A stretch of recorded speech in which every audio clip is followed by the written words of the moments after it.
বিসমিল্লাহির রাহমানির রাহিম। সূরা আদ-দুখান। আয়াত ৯। বস্তুত তারা সন্দেহের বশবর্তী হয়ে হাসি ঠাট্টা করছে। আয়াতের তাফসীর। বস্তুত ওরা সন্দেহের বশবর্তী হয়ে খেলতামাশা করছে। এক অর্থাৎ সত্য ও তার দলিলসমূহ তাদের কাছে এসে গেছে, কিন্তু তারা তার উপর ঈমান আনার পরিবর্তে সন্দেহে পড়ে রয়েছে এবং এই সন্দেহের সাথে সাথে বিদ্রূপ করায় ও খেলতামাশায় মত্ত রয়েছে। আয়াত ১০। অতএব তুমি অপেক্ষা করো সেই দিনের যেদিন স্পষ্ট ধূম্রাচ্ছন্ন হবে আকাশ। আয়াতের তাফসীর। অতএব তুমি অপেক্ষা করো সেদিনের, যেদিন আকাশ স্পষ্ট ধূমাচ্ছন্ন হবে। এতে কাফেরদেরকে ধমক দিয়ে বলা হচ্ছে যে, ঠিক আছে, হে নবী, তুমি ওই দিনের অপেক্ষা করো, যখন আকাশে ধোঁয়ার আবির্ভাব ঘটবে। এ আয়াত অবতীর্ণ হওয়ার কারণ সম্পর্কে বলা হয় যে, মক্কাবাসীদের বিদ্বেষমূলক আচরণে বিরক্ত হয়ে নবী করিম সাল্লাল্লাহু আলাইহি ওয়াসাল্লাম তাদের উপর অনাবৃষ্টির বদদোয়া করলেন।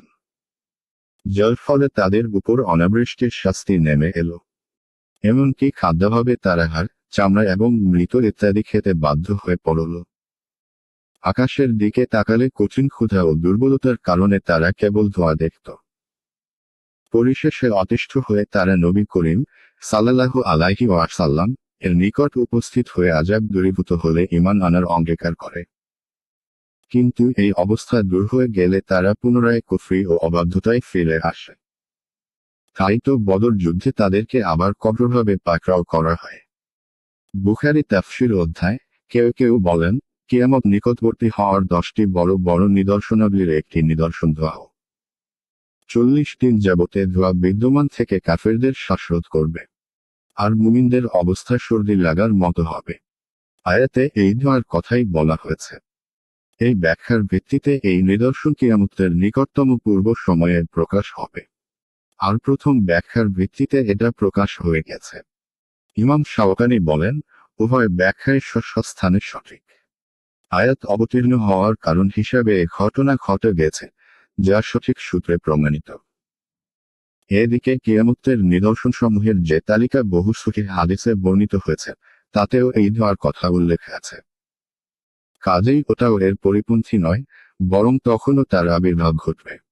আয়াত 11। এবং তা আবৃত করে ফেলবে মানব জাতিকে। এটা হবে যন্ত্রণাদায়ক শাস্তি। আয়াতের তাফসীর। এবং মানবজাতিকে তা আচ্ছন্ন করে ফেলবে। এ হবে মর্মান্তিক শাস্তি। আয়াত 12। তখন তারা বলবে, হে আমাদের রব, আমাদেরকে এই শাস্তি হতে মুক্তি দিন, আমরা ঈমান আনব। আয়াতের তাফসীর। তখন ওরা বলবে, হে আমাদের প্রতিপালক, আমাদের উপর হতে শাস্তি দূর করো, আমরা বিশ্বাস স্থাপন করব। প্রথম ব্যাখ্যা অনুপাতে এ কথা মক্কার কাফেররা বলেছে। আর দ্বিতীয় ব্যাখ্যা অনুপাতে এ কথা কিয়ামতের নিকটবর্তী সময়ের কাফেররা বলবে। আয়াত 13। তারা কি করে উপদেশ গ্রহণ করবে? তাদের নিকট তো এসেছে স্পষ্ট ব্যাখ্যাকারী এক রাসূল। আয়াতের তাফসীর। ওরা উপদেশ গ্রহণ করবে কি করে? ওদের নিকট তো স্পষ্ট ব্যাখ্যাদাতা এক রাসূল এসেছিল। আয়াত 14। অতঃপর তারা তাকে অমান্য করে বলে, সে তো শিখানো বুলি বলছে, সে তো এক পাগল।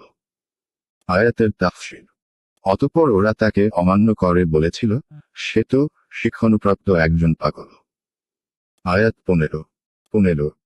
আমি তোমাদের শাস্তি কিছুকালের জন্য রহিত করছি, তোমরা তো তোমাদের পূর্বাবস্থায় ফিরে যাবে।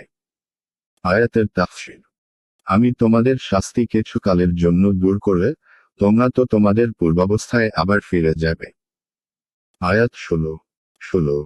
যেদিন আমি তোমাদেরকে প্রবলভাবে পাকড়াও করব সেদিন আমি তোমাদেরকে শাস্তি দিবই। আয়াতের তাফসীর। যেদিন আমি তোমাদেরকে প্রবলভাবে পাকড়াও করব, সেদিন আমি অবশ্যই প্রতিশোধ গ্রহণ করব।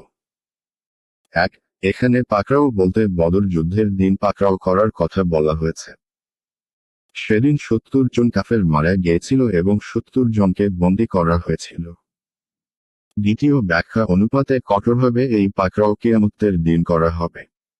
ইমাম শাওকানি বলেন, এখানে সেই পাকড়াও এর কথা বিশেষভাবে উল্লেখ করা হয়েছে, যা বদর যুদ্ধে হয়েছিল।